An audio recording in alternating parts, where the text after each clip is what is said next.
Hello everyone, आज की इस वीडियो में हम बात करेंगे कि कोरोना वायरस के चलते जो पूरे भारतवर्ष में लॉकडाउन रहा है, धारा 144 लागू रही है। अगर किसी व्यक्ति ने लॉकडाउन धारा 144 का अगर उल्लंघन किया है, अपनी दुकानें खोली हैं, मार्केट में घूमते हुए पाए गए हैं, ठीक है, कोई ऐसा उल्लंघन किया है जो धारा 144 का उल्लंघन है, ठीक है, तो उस मामले में पुलिस एक एफआईआर दर्ज करती है जो कि आईपीसी की धारा 188। और क्योंकि महामारी का अभी सीज़न चल रहा है, कोरोना वायरस फैला हुआ है, तो इसमें आईपीसी की धारा 269 और 270 के तहत एफआईआर दर्ज करती है। कुछ लोगों पर महामारी एक्ट की धारा 3 के तहत भी एफआईआर दर्ज हुई है।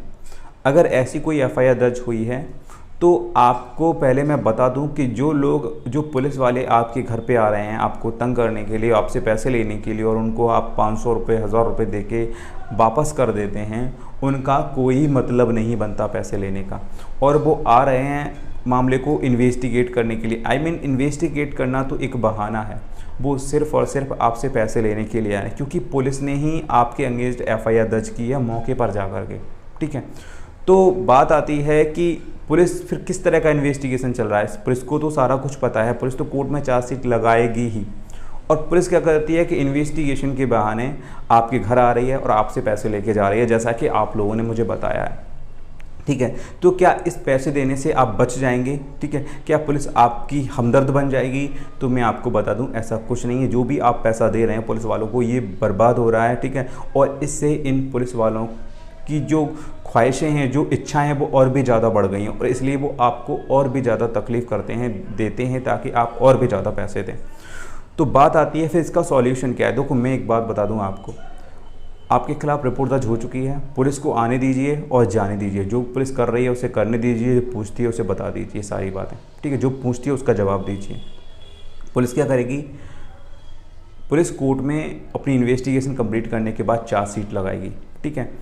95% चांस हैं कि पुलिस कोर्ट में चार्जशीट लगाएगी। 5% ही चांस ऐसे हैं जो पुलिस कोर्ट में एफआईआर लगाए, क्योंकि पुलिस खुद ही यहाँ पर एफआईआर दर्ज कर रही है और सारा कुछ पुलिस को मालूम है। खुद मौके वारदात पे पुलिस ने एफआईआर दर्ज कराई है।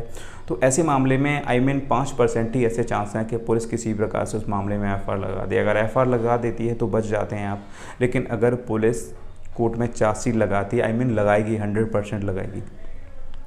तो जब लगा देगी तो कोर्ट से एक जो भी एक्यूज्ड पर्सन है, जो भी आरोपी हैं, उनको सम्मन जाएगा, ठीक है।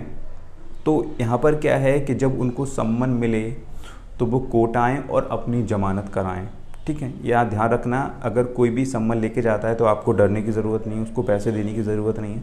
आप सम्मन लीजिए, उस पर साइन कीजिए, ठीक है, अगर आप जल्दी निपटारा कराना चाहते हैं तो। क्योंकि जब तक आप सम्मन रिसीव नहीं करेंगे तब तक आपके खिलाफ गैर जमानती वारंट जारी नहीं हो सकता।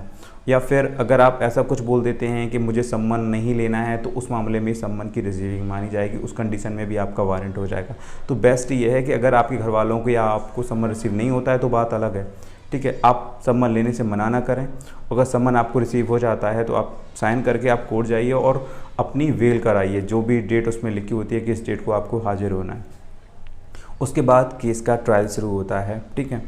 अभियोजन पक्ष की तरफ से एविडेंस प्रस्तुत होते हैं, 313 का बयान होता है, यानी कि एक्यूज जो भी आरोपी हैं उनका भी बयान होता है, और फाइल फिर आर्गूमेंट में जा सकती है, डिफेंस एविडेंस में जा सकती है, जजमेंट में भी जा सकती है।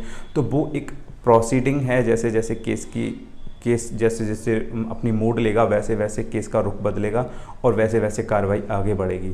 यहाँ पर मैं एक बात बता दूँ कि अगर आप इससे बचना चाहते हैं तो बेस्ट तरीका मैं बता रहा हूँ कि अगर आपके खिलाफ़ कोर्ट में चार्जशीट लग चुकी है तो जब आप जो है अपने वकील से पूछ लीजिएगा कि लोक अदालत कब लग रही है, वो बता देगा। जब भी आपको मौका मिलता है, केस आपका चल रहा है, चलने दीजिए, जो हो रहा है केस में उसे होने दीजिए, आप केस की पैरवी करते रहिए। और आप इस बात का ख्याल रखिए कि वकील साहब से ये पूछ लीजिए कि लोक अदालत कब लग रही है, ठीक है। तो जिस दिन लोक अदालत लगे, या फिर अस्थाई लोक अदालत अगर आपके शहर में है तो आप अपनी फ़ाइल को अस्थाई लोक अदालत या फिर लोक अदालत में ट्रांसफ़र करा लें, ठीक है। या फिर जब भी लोक अदालत लगेगी तो वकील क्या करेगा कि 1 दिन पहले या 2 दिन पहले या 4 दिन पहले या 6 दिन पहले, जब भी चाहे तब एक एप्लीकेशन लगा देगा कि, ठीक है, कि हम अपनी फ़ाइल को लोक अदालत में ट्रांसफ़र करना चाहते हैं। ये मैं आपको एक कन्विंसिंग लैंग्वेज में बता रहा हूँ ताकि आप समझ पाएँ। तो जब भी लोक अदालत लगेगी तो आपकी फ़ाइल को वहाँ ट्रांसफ़र कर दिया जाएगा। अब क्या है, अब ये है कि लोक अदालत को पनिशमेंट देने का अधिकार नहीं है, मतलब कि जेल की सज़ा नहीं दे सकती किसी को, वो सिर्फ जुर्माना लगा सकती है। तो यहाँ पर क्या है कि अगर आप अपनी फ़ाइल को लोक अदालत में लगवा लेंगे तो और अपना अगर जुर्म इकबाल कर लेते हैं, आप कहते हैं कि हाँ ये मैंने अपराध किया है, तो यहाँ पर लोक अदालत क्या करेगी कि एक जुर्माना तय कर देगी। आप मे बी 1500 रुपये या 2000 रुपये तक जुर्माना हो सकता है।